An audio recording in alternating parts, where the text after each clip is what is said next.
제25편 숨막히는 스케줄, 건강 이상 신호.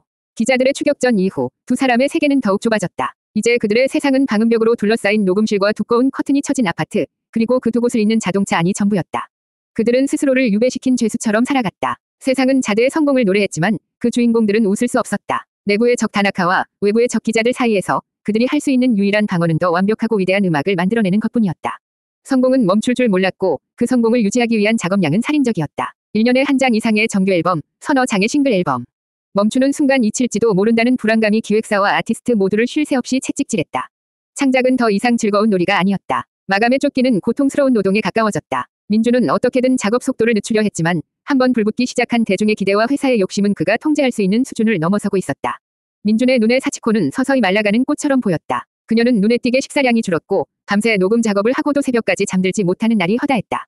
창백한 얼굴과 툭하면 갈라지는 목소리. 누가 봐도 과로가 만든 위험 신호였다. 그는 그녀의 식사를 챙기고 억지로 휴식을 권했지만 그녀는 언제나 괜찮다는 말만 되풀이했다. 괜찮아. 그냥 좀 피곤해서 그래. 이 곡만 마무리하고 쉴게. 약속할게. 그녀에게 음악은 삶 그 자체였기에 음악을 멈추는 것은 삶을 멈추는 것과 같았다. 그녀는 자신의 몸이 보내는 경고를 애써 무시하며 위태로운 열정을 불태웠다. 어느 날 새벽, 민주는 소파에서 잠든 줄 알았던 그녀가 화장실에서 마른 기침을 힘겹게 토해내는 소리를 들었다.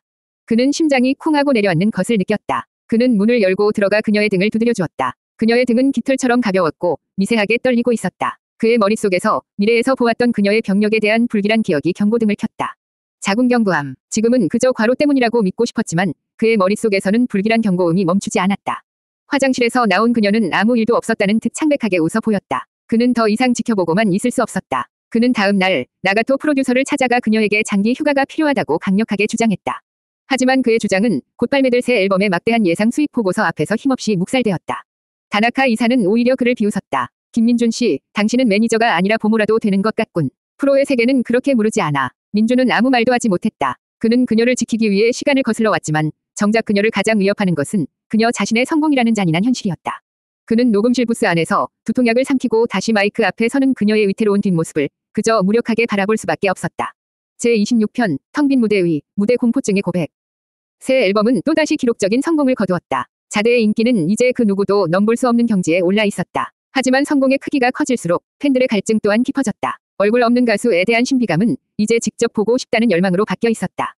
팬클럽에는 콘서트를 열어달라는 요청이 하루에도 수천 통씩 쏟아졌다. 결국 나가토 프로듀서는 공식적으로 자대 전국 투어 콘서트를 제안했다. 팬들의 사랑에 보답할 최고의 방법이라는 명분이었지만 그 제안은 사치코에게 사형 선고나 다름없었다. 신비주의는 이제 그녀를 지켜주는 전략이 아니라 그녀 자신을 숨기는 유일한 동굴이었다.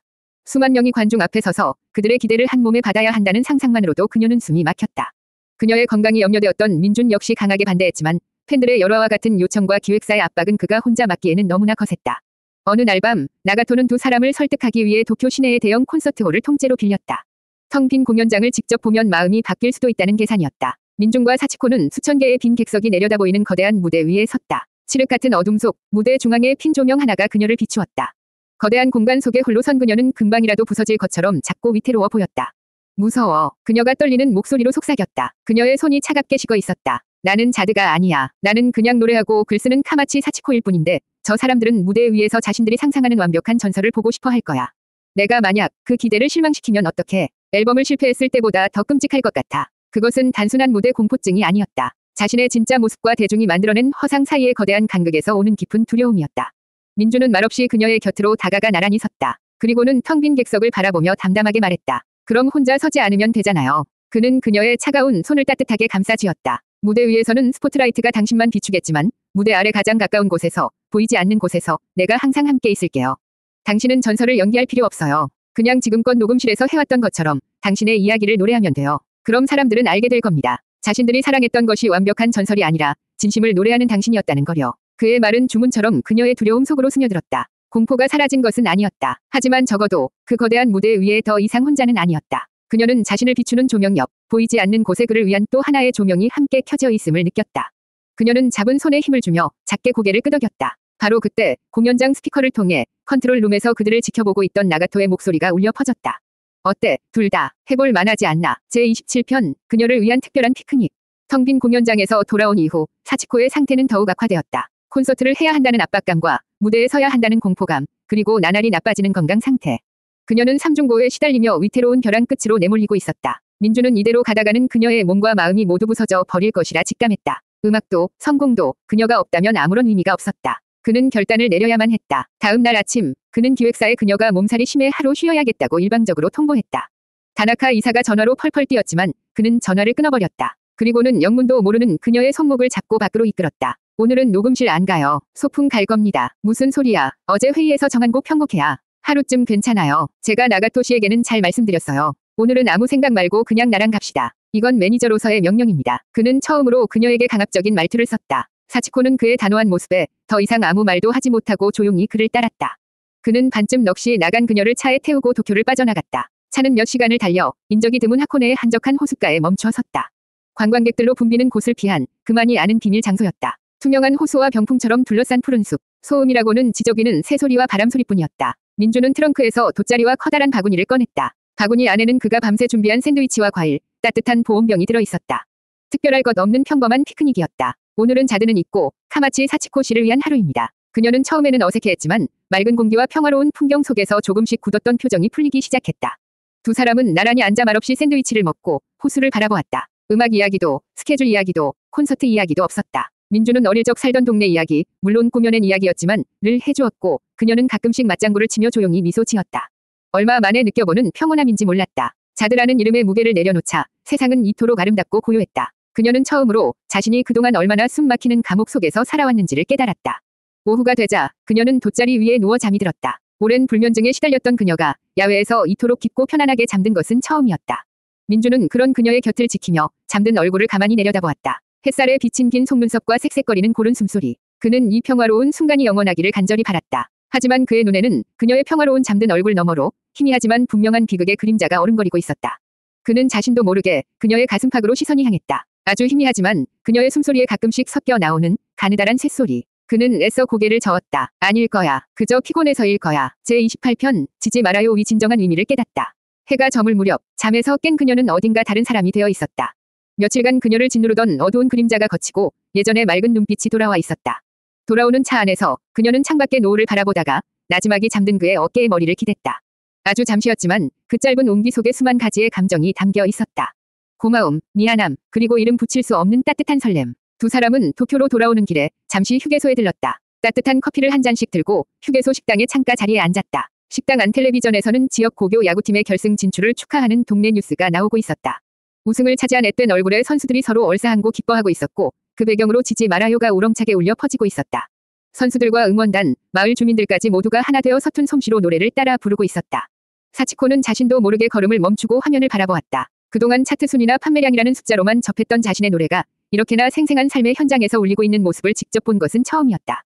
좌절의 순간에 서로를 격려하고 승리의 순간에 함께 기쁨을 나누는 노래. 그 순간 그녀는 거대한 깨달음을 얻었다. 저 노래는 더 이상 내 것이 아니구나. 그 노래는 이미 그녀의 손을 떠나 사람들의 것이 되어 있었다. 사람들은 노래 속에서 완벽한 아티스트 자들을 보는 것이 아니었다. 그들은 노래 속에서 좌절하고 다시 일어서는 자기 자신의 모습을 보고 있었다. 그녀가 느꼈던 무대 공포증의 본질은 사람들을 실망시킬지도 모른다는 두려움이었다. 하지만 이제 그녀는 알게 되었다. 사람들이 그녀에게 원하는 것은 완벽함이 아니라 진심이라는 것을. 자신이 해야 할 일은 무대 위에서 완벽한 전설을 연기하는 것이 아니었다. 그저 녹음실에서 그랬던 것처럼 저 사람들의 마음을 향해 진심을 다해 노래를 불러주는 것.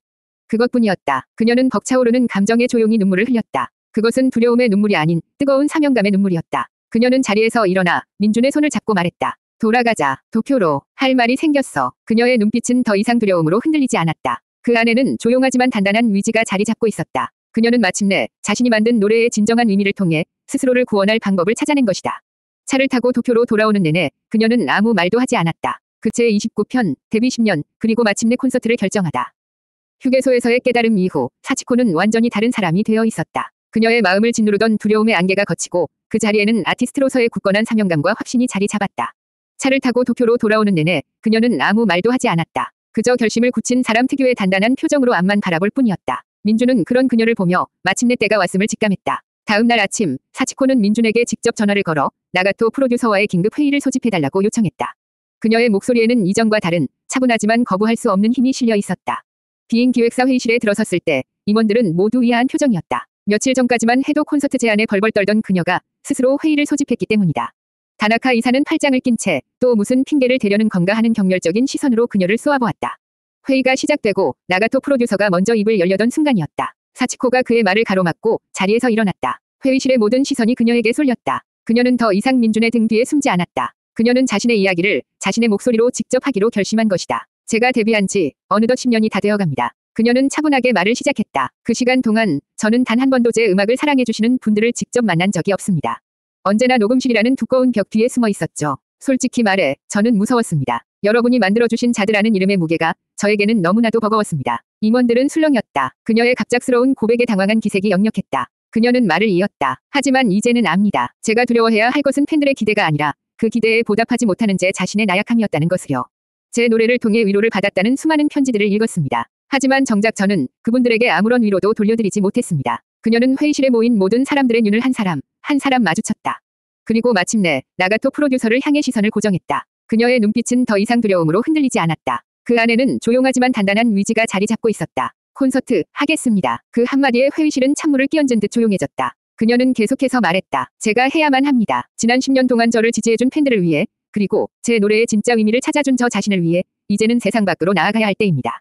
그녀의 선언은 수동적으로 회사의 제안을 받아들이는 것이 아니었다. 아티스트로서 자신의 운명을 스스로 결정하겠다는 당당한 선포였다. 나가토는 한동안 말이 없었다. 그는 그저 놀라움과 감탄이 뒤섞인 눈으로 완전히 다른 사람이 되어버린 자신의 아티스트를 바라볼 뿐이었다. 잠시 후 그의 입가에 희미한 미소가 번졌다. 그는 자리에서 일어나 그녀를 향해 박수를 치기 시작했다. 그제야 다른 임원들도 정신을 차린 듯 마지못해 박수를 쳤다. 회의실을 나서는 길 다나카 이사가 민준의 어깨를 일부러 강하게 부딪히며 지나갔다. 그는 민준의 귓가에 증오가 담긴 목소리로 속삭였다. 이게 내 놈 뜻대로 된 거라고 착각하지 마. 무대 위에 서는 순간 그녀는 더 이상 내 인형이 아니게 될 테니. 제30편 와 더 뷰티풀 모먼트 팬들을 위한 선물. 콘서트 개최 소식이 발표되자 일본 열도가 들썩였다. 자드가 데뷔 10년 만에 첫 라이브 투어를 개최한다. 이 한 문장은 모든 신문과 방송의 헤드라인을 장식했다. 티켓 예매 사이트는 오픈 몇 분 만에 전석 매진을 기록하며 서버가 마비되었고 암표 가격은 천정부지로 치솟았다. 언론은 연일 자드의 첫 라이브에 대한 추측성 기사를 쏟아내며 대중의 기대감을 최고조로 끌어올렸다. 이 거대한 소용돌이의 중심에서 사치코는 이전과는 다른 모습을 보여주었다. 그녀는 매일같이 이어지는 회의에 직접 참석해 공연이 모든 과정에 자신의 의견을 적극적으로 피력했다. 조명은 너무 화려하지 않았으면 좋겠어요. 관객들이 오직 음악에만 집중할 수 있도록요. 세트리스트는 제가 직접 짜고 싶어요. 팬들이 가장 듣고 싶어 할 노래들로요. 그녀는 최고의 라이브를 위해 밴드 멤버들과 밤을 새워가며 편곡 작업을 함께했다. 스튜디오의 완벽한 사운드를 라이브 무대에서 어떻게 구현할 것인지, 어떤 악기를 사용하고 어떤 호흡으로 노래할 것인지. 그녀는 이제 수동적인 아티스트가 아니라 자신의 무대를 직접 창조하는 총감독이었다. 민준의 역할 또한 변화했다. 그는 여전히 외부의 불필요한 간섭으로부터 그녀를 지키는 방패였지만 이제는 그녀의 가장 가까운 곳에서 비전을 공유하는 장작 파트너가 되었다. 두 사람은 콘서트의 처음부터 끝까지 하나의 거대한 이야기를 만든다는 생각으로 모든 것을 함께 구상했다. 시간은 빠르게 흘러 마침내 투어의 공식 명칭이 결정되었다. 와 더 뷰티풀 모먼트. 얼마나 아름다운 순간인가. 지난 10년의 시간을 응축하고 팬들과 처음 만나는 순간의 감격을 담은 이름이었다.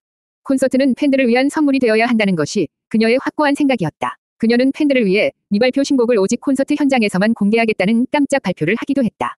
첫 공연을 앞둔 마지막 몇 주, 리허설 스튜디오는 전쟁터나 다름없었다. 사치코는 거의 완벽에 가까울 정도로 자신을 몰아붙였다. 그녀 안에 내재되어 있던 무대 공포증이 사라진 것은 아니었다. 다만 그 두려움을 이겨낼 유일한 방법은 완벽한 준비뿐이라는 것을 그녀는 알고 있었다.